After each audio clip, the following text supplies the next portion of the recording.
Equations with radicals. Here's a three-step process that you're going to want to follow. First off, isolate the radical. So if you've got anything with the radical, you'll want to get rid of it. And on your second step, square. If it's a square root, you'll square both sides. If it's a cube root, where you've got a 3 in that little nook area in the radical sign, you'll cube both sides in that instance. After you've done that, you'll solve for x.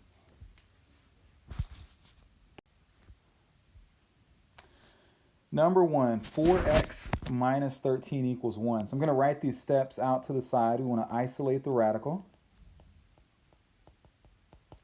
And in this case, what that means is if there's anything on its side of the equal sign besides the radical, you would want to get rid of that. So if there was a minus 4 to the right of the radical, you'd want to add 4 to both sides. But here we've just got the radical all by itself. So we can go ahead and X that part off.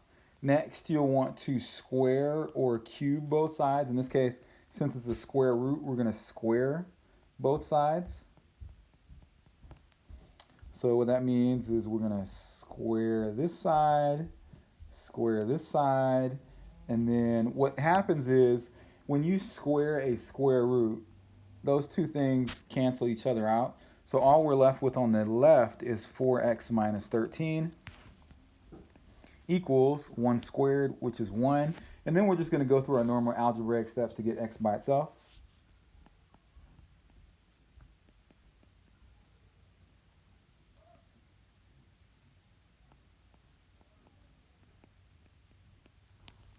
Divide by 4. And then x equals 14 over 4. And then make sure you reduce that by 2.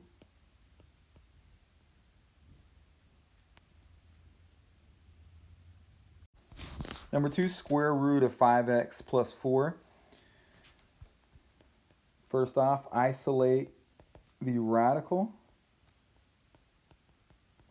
So we've got the radical, the square root of 5x there. We want to get it by itself. So we're going to want to get rid of that 4. So subtract it. 4 minus 4 is 0. We've still got the square root of 5x on the left. Haven't gotten rid of that yet. And then on the right, 11 minus 4. Second, you'll want to square both sides. We'll cube both sides if it's a cube root, but here we've got a square root. So we're going to square both sides.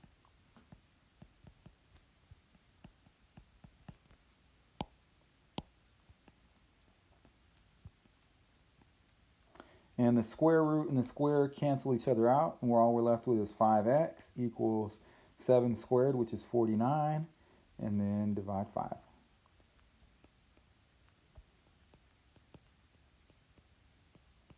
Make sure you reduce that if you can, but 49 over 5 does not reduce. Number 3, cube root of x equals negative 8. So we'll go through our normal steps. Isolate the radical. The radical on the left is already all by itself, so we don't need to do anything for that first step.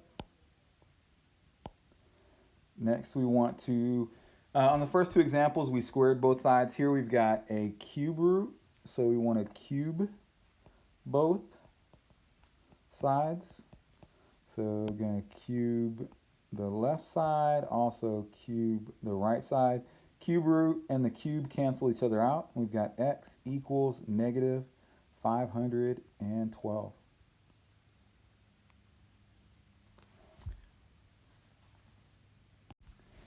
Number 4, we've got the square root of x plus 4 equals negative 6. So go through our steps. Number 1, isolate the radical,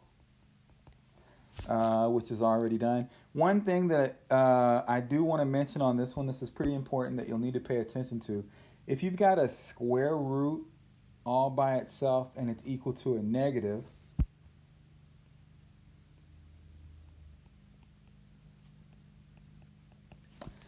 we're going to say that cannot be true. A square root cannot be equal to a negative unless it's a negative square root. In this case, it's a positive square root.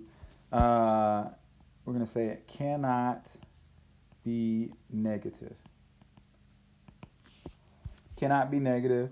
So this answer is actually no solution.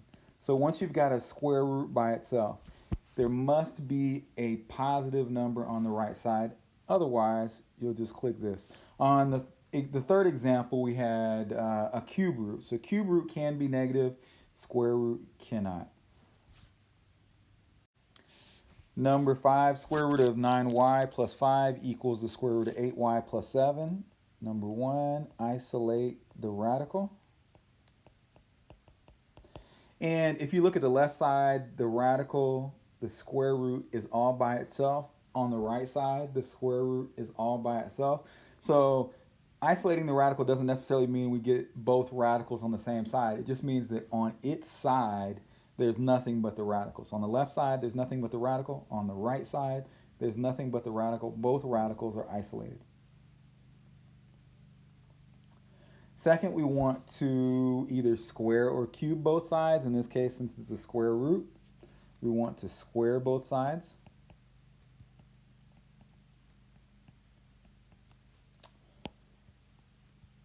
So square the right side, square the left side, and the square root and the square cancel each other out on the left, and the same thing on the right. Square root and the square cancel each other out. We're left with 9y plus 5 equals 8y plus 7. And then we're just doing our basic algebra steps from there. We want to get the y's on the same side. So however you want to do that, I would probably subtract 8y. So y's are all gone from the right and they're all on the left. We've got 9y minus 8y, which is 1y, plus 5 equals just 7 on the right side. Subtract 5 and we've got y equals